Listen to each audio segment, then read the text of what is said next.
Minister Hadebe, and thank you very much the two directors of the program with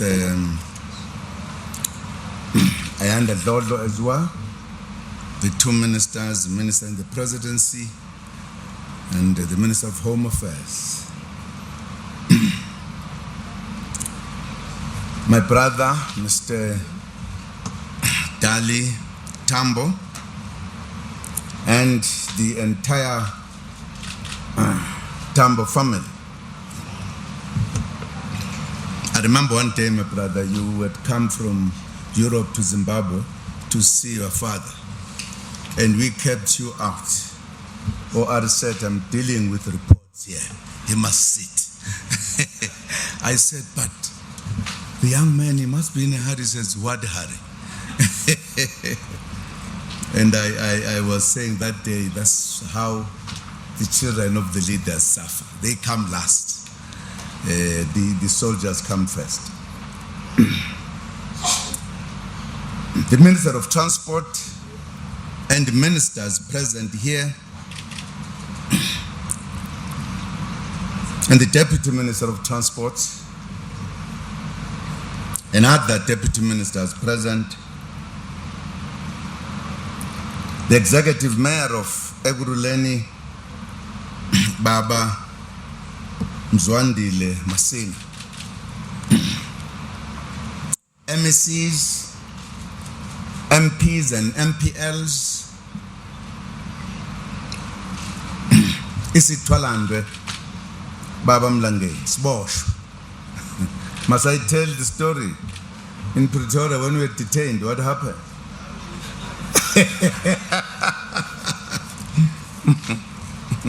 One day, just a joke, I said to Mlangen, look, can you describe for me what is a nation?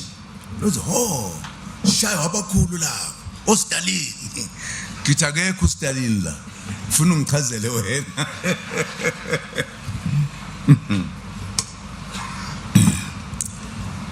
All government officials were here, and those who participated in this very important occasion, business leaders, airport leadership, and I greet you all this morning. I am honored today to be joining you on an occasion in honor of the life of Oliver Tambo, an outstanding South African and selfless fighter for justice, freedom, human rights, and equality, who sacrificed so much for his country. This occasion forms part of the OR Tambo centenary. Celebrations that are being held across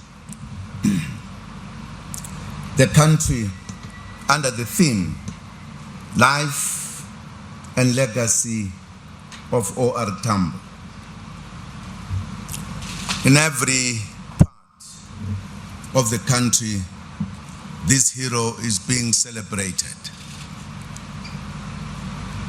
This morning, I commenced by unveiling a bust and officially renaming the Air Traffic and Navigation Services Audtitorium and Tower in honor of this gallant revolutionary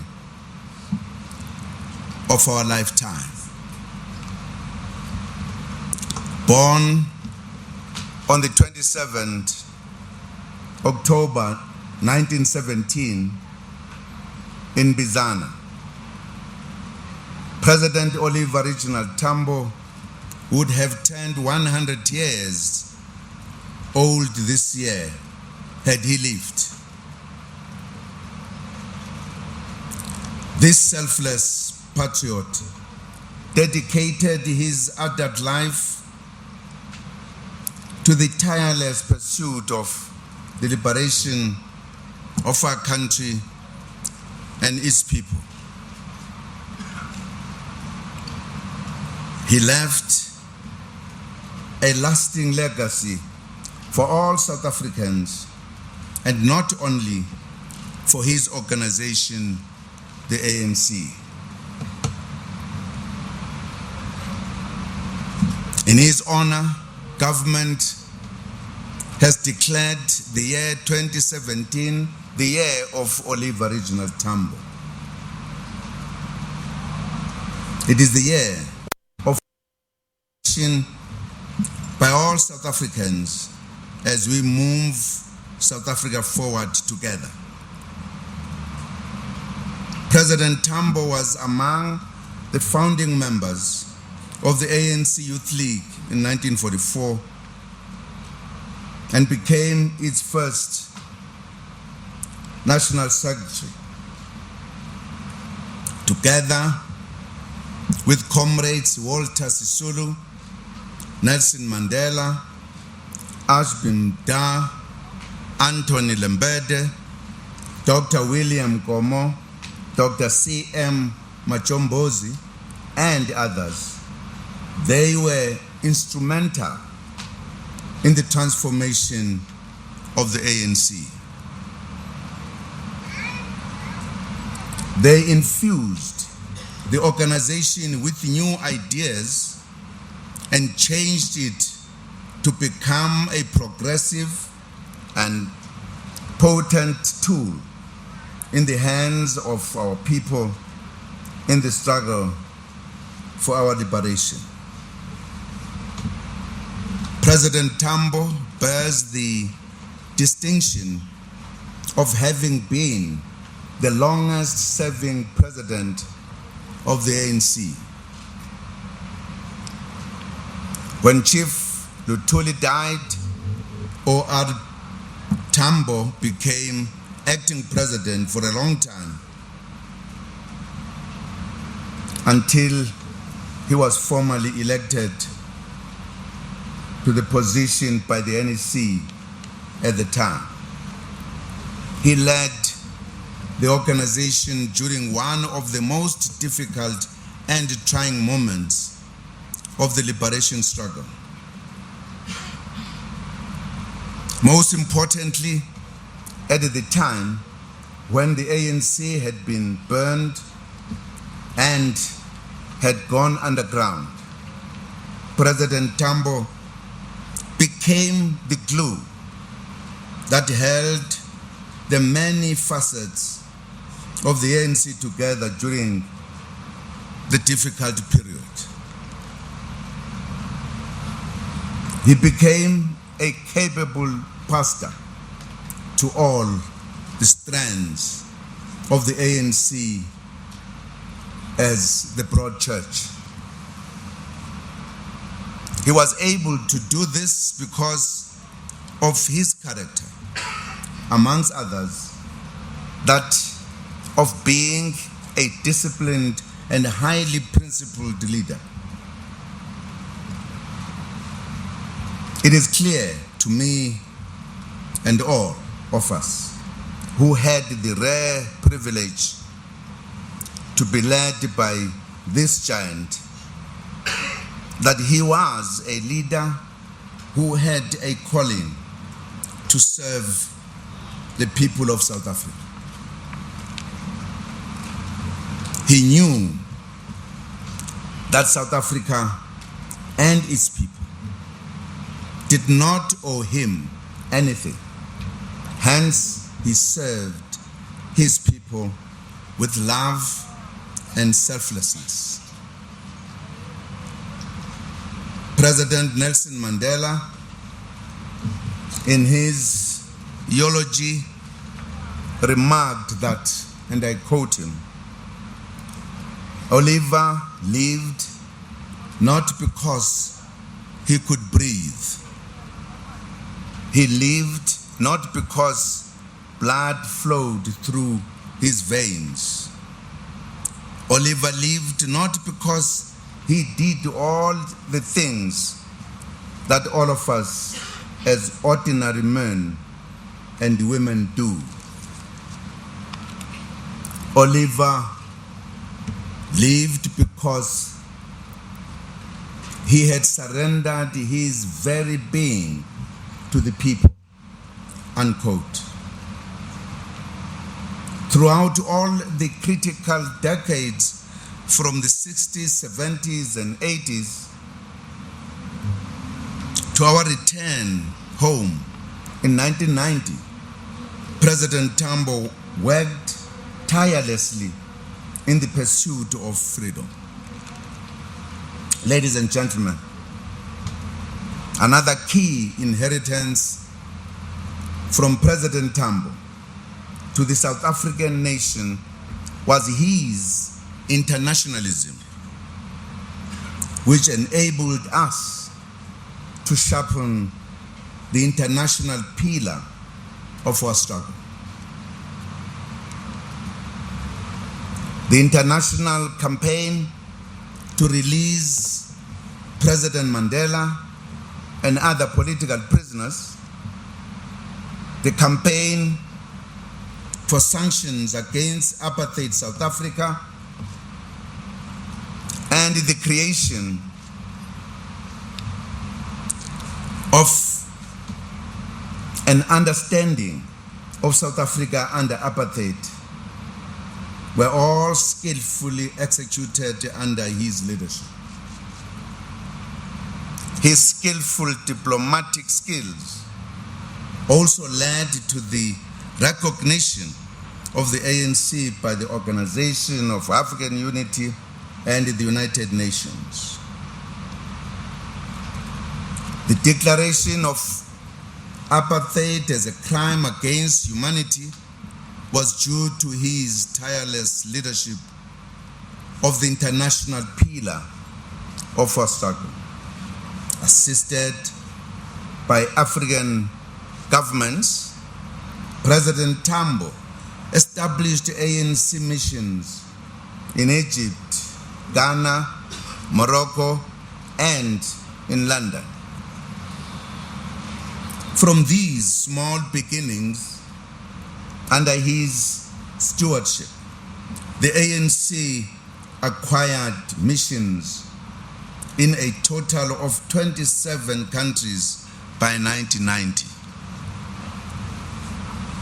Through President OR, the anti-apartheid movement also flourished and became one of the greatest multi-class, multi-religious international solidarity movements ever seen in history of humankind. We cultivated relations with many countries in the socialist bloc, the Nordic bloc, and the non-aligned movement, who became our strong partners in the struggle against apartheid and colonialism. The 2.5 million bronze statues being unveiled today depicts Oliver Tambo as the revered international statesman, president of the ANC, and commander of a liberation army, descending the steps of an aircraft and greeting the waiting crowds of support. The installation of this statue at the International Arrivals Hall of this airport is essentially fitting, as it was to this airport that OR Tambo would return in 1990 after 30 years in exile, finally to be greater, indeed greeted by his own people.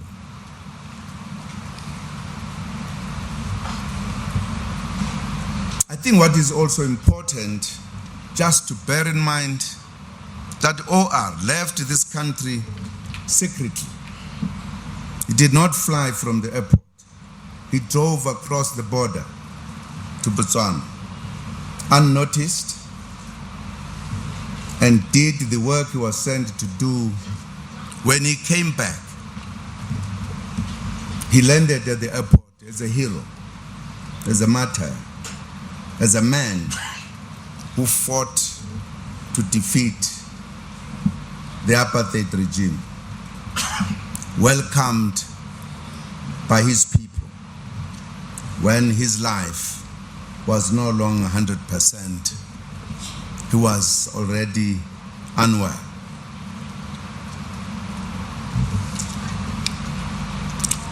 We were in Zambia on a state visit just a few days ago. We had to unveil and open up and launch his house that he stayed in, which was donated by the Zambian government. I was given an opportunity to perform some activity.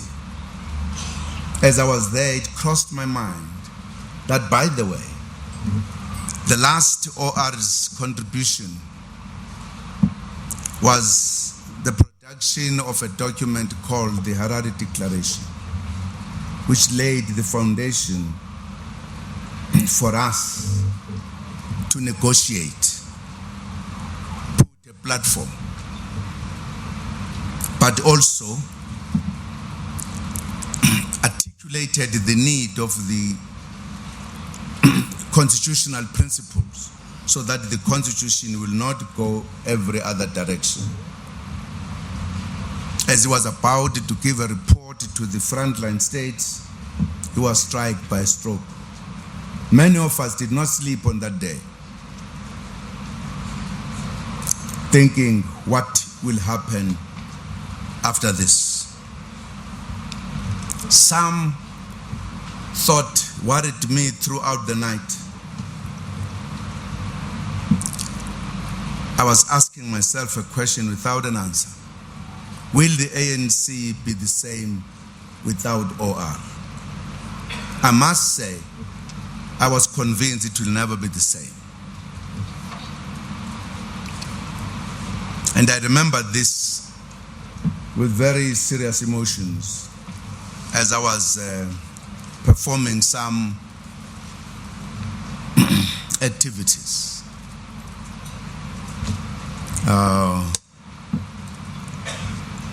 And I remembered few meetings that led to the Harare Declaration of the frontline states and the task that was given to him, because President Babangida, when it was said who's going to do the task, he said there's only one person who can do this, President Tambo.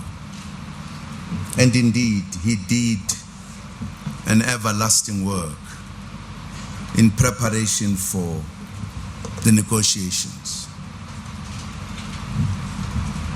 It was just a thought that came at that time since I was in Zambia. Ladies and gentlemen, this airport received approximately 21 million passengers this year. This serves to confirm the significance of this airport as a leading contributor to not only travel and tourism efforts in our country, but to our local economy as a whole. Importantly, the OR International Airport boasts a very rich history. It is the biggest and busiest airport in Africa. in Africa. When the minister was saying the busiest in the world, the minister said, hey, putting it in Zulu. I can't interpret that one.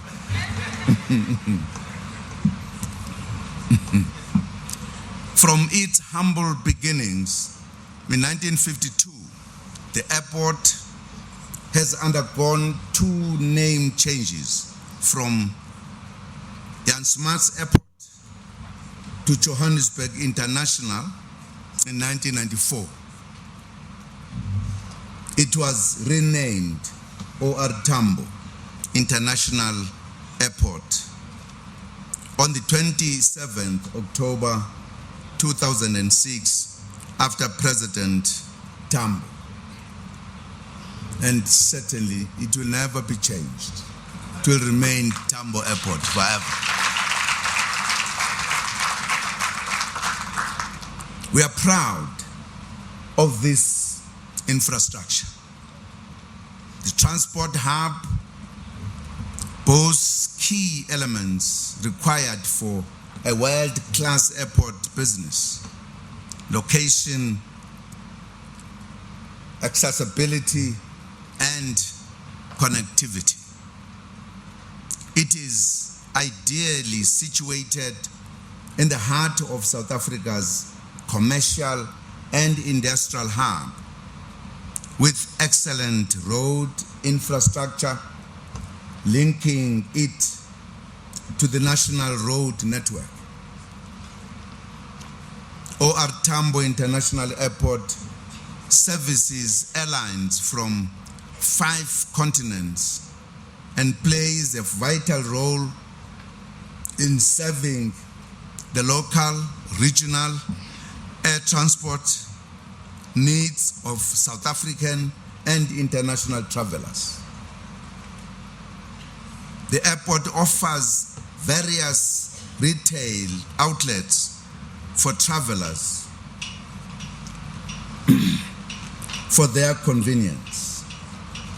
It also boasts top-of-the-range hotels, as well as a fully equipped gym within close proximity.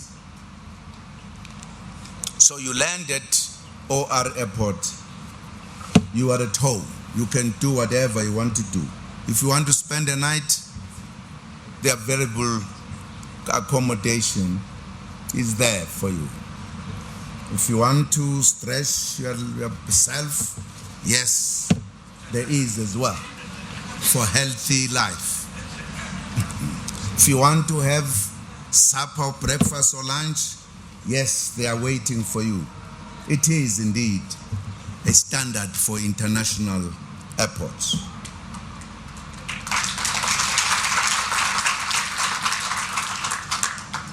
It is therefore important that as we seek to have an inclusive economic and to radically transform the economy in order to reflect the demographics of our country, we reflect on what Tambo said about this subject. President Tambo said, political freedom alone is incomplete without economic emancipation. He spoke clearly about this mission at a South African Communist Party anniversary meeting in London in 1981. He said, and I quote, "The objective of our struggle in South Africa, as set out in the Freedom Charter,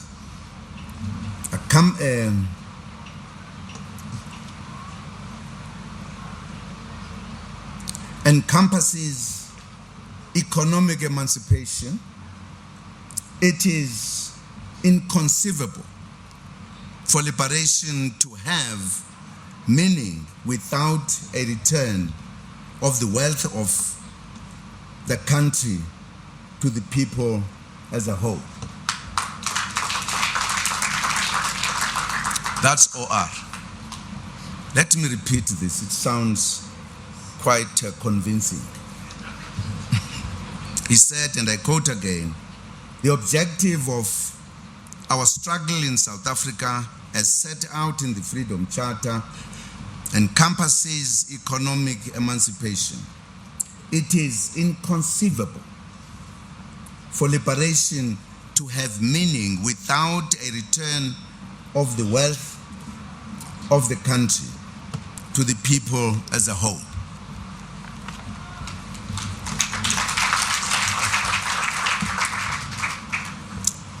Today, as we unveil the statue of OR Tambo, we need to ensure that black industrialists and black-owned enterprises get the opportunity to participate in the aviation economy and its value chain. This includes participating in aviation-related careers such as pilots,